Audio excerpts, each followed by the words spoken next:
BA द्वितीय वर्ष के विद्यार्थियों, आपका ऑनलाइन क्लासेज में स्वागत है। आपके प्रथम प्रश्न पत्र में रीतिकालीन काव्य संकलन पुस्तक है, जिसका लगभग हम आपको 50% से अधिक कोर्स करा चुके हैं। रीतिकाल का नामकरण, रीतिकाल की साहित्यिक प्रवृत्तियाँ, परिस्थितियाँ, उसका वर्गीकरण, रीतिबद्ध, रीति सिद्ध, रीति मुक्त, उनके समस्त कवियों का परिचय तथा उनकी व्याख्या हम करा रहे हैं। आज रीतिबद्ध कवि देव के बारे में हम आपको बताएंगे। जिस प्रकार से रीति सिद्ध में बिहारी का उच्चतम स्थान है, रीति मुक्त में घनानंद, उसी प्रकार से रीतिबद्ध कवियों में देव उच्चतम स्थान रखते हैं। कवि देव का जन्म संवत 1730 में तथा देहावसान संवत 1824 में हुआ था। इटावा में इनका जन्म हुआ था। इन्होंने अनेक ग्रंथों की रचना की। कोई इनके ग्रंथों को 52 बताता है, कोई 72, परंतु आचार्य रामचंद्र शुक्ल ने इनकी ग्रंथों की जो सूची दी है उसमें 25 ग्रंथों के बारे में उल्लेख किया है।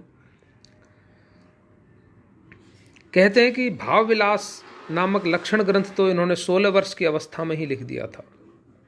इनके प्रमुख ग्रंथों में भाव विलास, अष्टयाम, राग रत्नाकर, जाति विलास, रस विलास, काव्य रसायन, राधिका विलास, नीति शतक, नखशिख, प्रेम दर्शन, वृक्ष विलास आदि प्रसिद्ध हैं।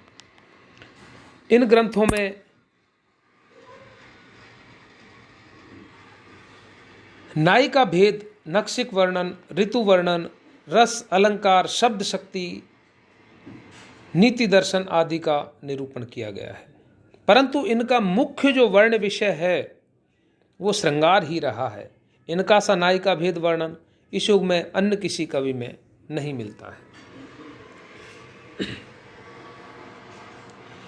आचार्य रामचंद्र शुक्ल जी ने इनके काव्य प्रतिभा की प्रशंसा करते हुए कहा है कि इनका सा अर्थ सौष्ठव और नवोन्मेष विरले ही कवियों में मिलता है। रीतिकाल के कवियों में ये बड़े ही प्रगल्भ और प्रतिभा संपन्न कवि थे, इसमें कोई संदेह नहीं। अब हम इनके कुछ छंदों की व्याख्या आपके सम्मुख प्रस्तुत करते हैं। इनका एक छंद है कि कथा में न कंथा में न तीर्थ के पंथा में न पोथी में न पाथ में न साथ की वसीती में, जटा में न मुंडन में न तिलक त्रिपुंडन में न नदी कूप कुंडन अनहत दान रीति में, पीठ मठ मंडल न कुंडल कमंडल न माला दंड में न देव देहरे की भीत में, आप हुई अपार पारावार प्रभु पूरी रहो पाइये प्रगट परमेश्वर प्रतीति में। देखिए, ये प्रथम छंद मैंने इसलिए चुना है आपको व्याख्या के लिए कि जैसे ही मैं आपके जो कोर्स में जो ये पुस्तक है इसमें जो संकलित छंद हैं कवि देव के, उन्हें जब मैं पढ़ रहा था तो इसको पढ़ते ही मुझे भक्ति काल याद आ गया। हर कवि पर कहीं न कहीं अगर उसके मन में भक्ति है, प्रेम है, तो भक्ति काल की छाप पड़ना स्वाभाविक है। और दो संतों की छाप के बिना तो कोई भक्त संत रह ही नहीं सकता। एक कबीर, एक तुलसी। अगर निर्गुण की तरफ प्रभावित है तो कबीर की छाप निश्चित रूप से उसके काव्य में दिखाई देगी। सगुण की तरफ वह प्रभावित है तो संत तुलसीदास जी की छाप उस कवि भक्त संत पर अवश्य ही दिखाई देती है। यहां पर कवि देव, जबकि वो श्रृंगार के लिए जाने जाते हैं, लेकिन यहाँ पर जो उन्होंने यह छंद लिखा है वो उन लोगों के लिए है जो पाखंड करते हैं, उस परमेश्वर को ढूंढने के लिए नाना प्रकार के उपाय करते हैं, तीर्थ व्रत नेम धर्म करते हैं, कथा करवाते हैं, कथा सुनते हैं, पता नहीं क्या क्या वो जतन करते हैं उसे प्राप्त करने का। बिहारी पर भी ये छाप मिलती है, जबकि वो रीति सिद्ध कवि हैं। उन्होंने भी कई जगह लिखा है कि जप माला छापा तिलक सरे न एको काम, मन कांचे नाचे वृथा सांचे रांचे राम। तब मैंने आपको बताया था कि इस दोहे पर कबीर के खंडन मंडन वाली प्रवृत्ति है कि वो पाखंडों का खंडन करते हैं और प्रेम का मंडन करते हैं। ढाई आखर प्रेम को पढ़े सो पंडित होए, कबीर ने बहुत दिन पहले कह दिया था कि पोथी पढ़ पढ़ जगमुआ पंडित भया न कोय, ढाई आखर प्रेम को पढ़े सो पंडित होए। वही बात इस देव के छंद में प्रकट होती है। कथा में न कंथा में न तीर्थ के पंथा में। वो तीर्थ व्रत में नहीं है, वो किसी कथा में नहीं है, वो कहीं गूदले में छिपे हुए नहीं है।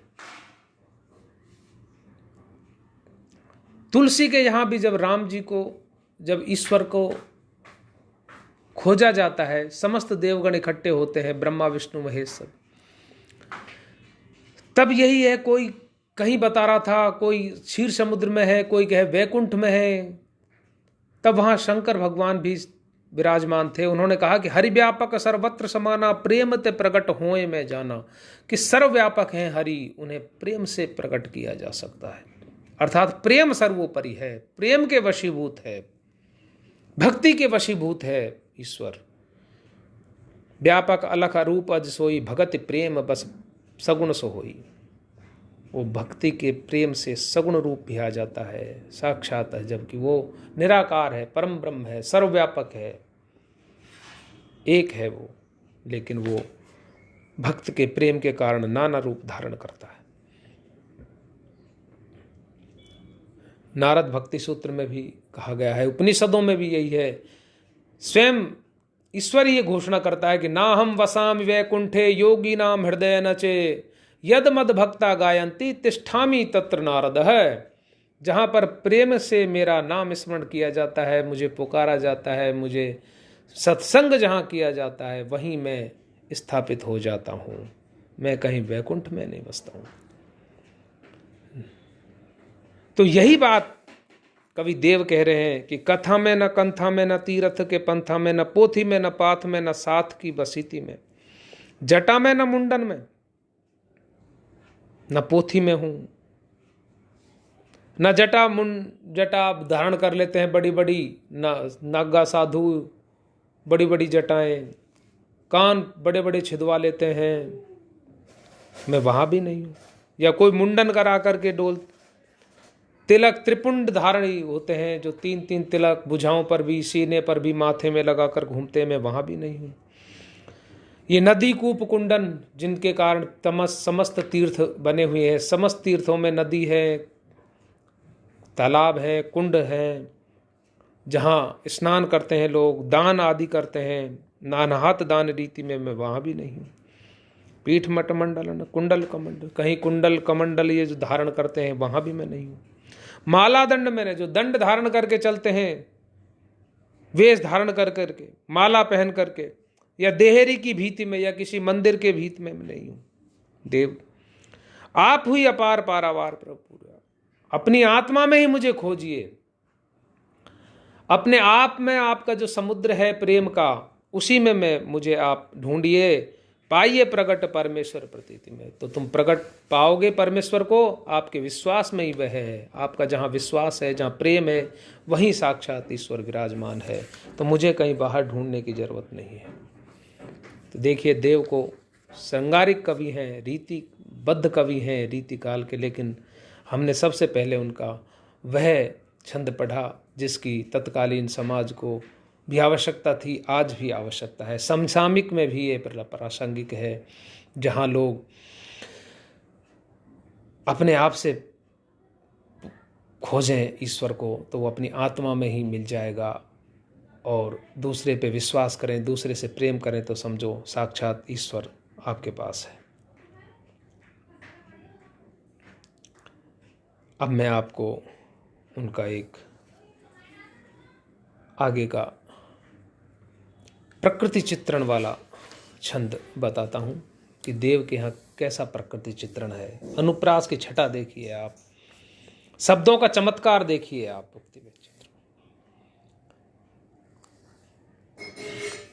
आप कि मंद मंद चढ़ चलो चैतन्य से चंद चारू, मंद मंद चांदनी पसारंत लतन ते, और मंद मंद जमुना तरंग ने हिलोर लेत, मंद मंद मोजु मंजू मल्लिका सुमन ते।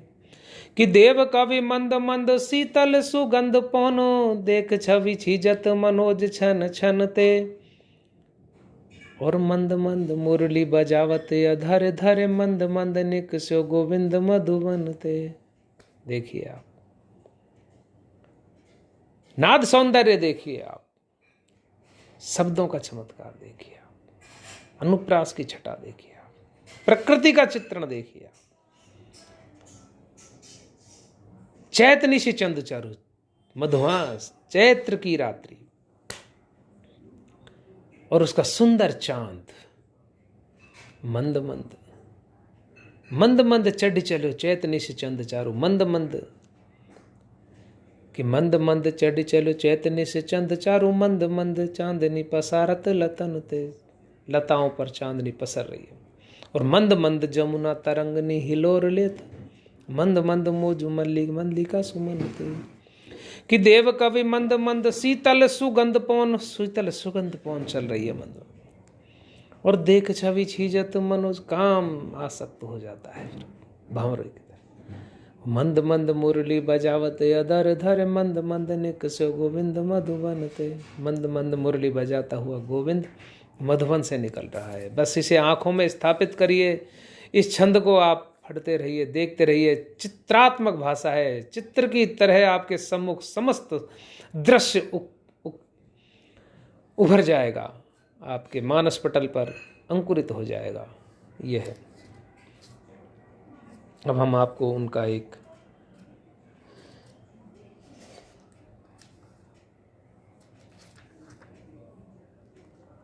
छंद सुनाते हैं श्रृंगार का, जहां विरहिणी नायिका अपनी सखी से कह रही है कि आज मुझे ये सखी सपना आया, और उस सपने में घनश्याम मेरे पास आए, और वो सुनाती है अपनी सखी को कैसा दृश्य था, किस स्थिति में मेरा मिलन हुआ घनश्याम से और कैसे हुआ। यहाँ भी ऋतु वर्णन जैसा ही है कि वर्षा ऋतु का मौसम है, भादों की रात थी, और हल्की हल्की फुहारें पड़ रही थी कि जहरी जहरी झीनी बूंदनी परती, मानो गहरी गहरी घटा घेरी हो गगन में। चारों तरफ आसमान में घटाएं छा गई थी, मधुर मधुर गरज रहा था बादल, झीनी झीनी बूंदें पड़ रही थी, हल्की हल्की रिमझिम बूंदें गहर गहर करके बादल गरज रहे थे। हानि को हो श्याम, इतने में ही श्याम मेरे पास आए और बोले कि मेरे साथ झूलने को चलो। हानि कहो श्याम मुझसे, चलो झूलवे को आज, कि झूलने को चलो। फूली ना समानी भई ऐसी हो मगन में। आज श्याम ही आगे आकर मुझसे कह रहा है, ऐसा मौसम है, ऐसा दृश्य है, आसमान में बादल गरज रहे हैं, जहरी जहरी झीनी बूंदें पड़ रही हैं, गहरी गहरी घटा गिर रही है बादलों में, और श्याम ने मुझसे आकर कहा कि झूलने को चलो। तो सखी, मैं प्रसन्नता का मेरा कोई पारावार नहीं था, मैं फूली नहीं समाई, इतनी प्रसन्न हो गई, इतनी मगन हो गई, इतनी प्रेम विभल हो गई। फिर क्या हुआ कि चाहती उठाई वे उड़ गई सोनी गोड़ी नींद, सोए गए भाग मेरे जागी व जगन में। मैं जैसे ही उठने को चाही तो मेरी निगोड़ी नींद उड़ गई। और सखी, मेरी नींद उड़ गई, वो सारा दृश्य चला गया। मैं जाग गई तो मैंने देखा कि मेरे तो सारे भाग ही खो गए। मैं कितनी दुर्भाग्यशालिनी हूं जो मेरी आंख खुल गई। आंख खोल देखो तो न घन है न घन श्याम, वे छाई बूंद मेरी आंसू है द्रगन में। और जब मैंने आंख खोल के देखा तो ना वहां कोई बादल थे, ना मेरा प्यारा घनश्याम था। हाँ, वो बूंदें जो बरस रही थी अब तक, वो मेरी आंखों में जरूर आ गई है। वही बूंदें मेरी आंखों में चली, मैं रोने लग गई। देखिए कितना सुंदर चित्रण है, कितना देव का, उनका एक छंद और है, बड़ा अच्छा लगता है वो, कि द्वारे पे धाये धसी नेरे धारे है जाए फंसी उकसी ना उगेरी, ओरडी अंगेराए गिरी गहरी गही फेर फिरी ना घिरी नहीं घेरी, कि देव कछु अपनो बसुना रस लालच लालचित भई चेरी, बेगी ही बूढ़ी गई पखियाँ आँखियाँ मधु की मक्खियाँ भई मेरी, बेगी ही बूढ़ी गई पखियाँ आँखियाँ मधु की मक्खियाँ भई मेरी। जैसे ही उसे पता चला कि तेरा प्रिय आ रहा है तो वो एकदम से दरवाजे तक आई, लेकिन फिर लोक लाज बस, फिर बाहर देखा कोई देख लेगा, अंदर देखा कि घर में भी बड़े लोग हैं, तो वो वहाँ की वहाँ खड़ी की खड़ी रह गई, ना आगे बढ़ी ना पीछे बढ़ी।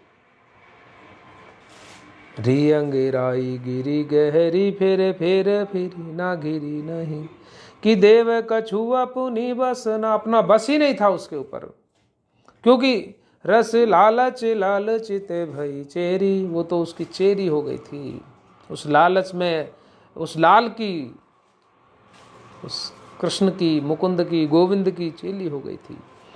कि बेड़गी ही बूढ़ी गई पखियां अधखियां मधु की मक्खियां भई, मेरे पंख सारे के सारे उस मधु में डूब गए, मेरी आंखें मधु की मक्खी बन गई। जैसे मधु में मक्खी के पंख डूब जाते हैं जब वह उड़ नहीं पाती, उसी प्रकार से उसकी आंखों में मेरी आंखें फंस गई थी, उसमें डूब गई थी। मेरी आंखें तो मधु की मक्खियां बन गई। तो विद्यार्थियों, आज हम आपको देव के बारे में इतना ही बताएंगे। अगले वीडियो में दोबारा मिलते हैं, तब तक के लिए नमस्कार।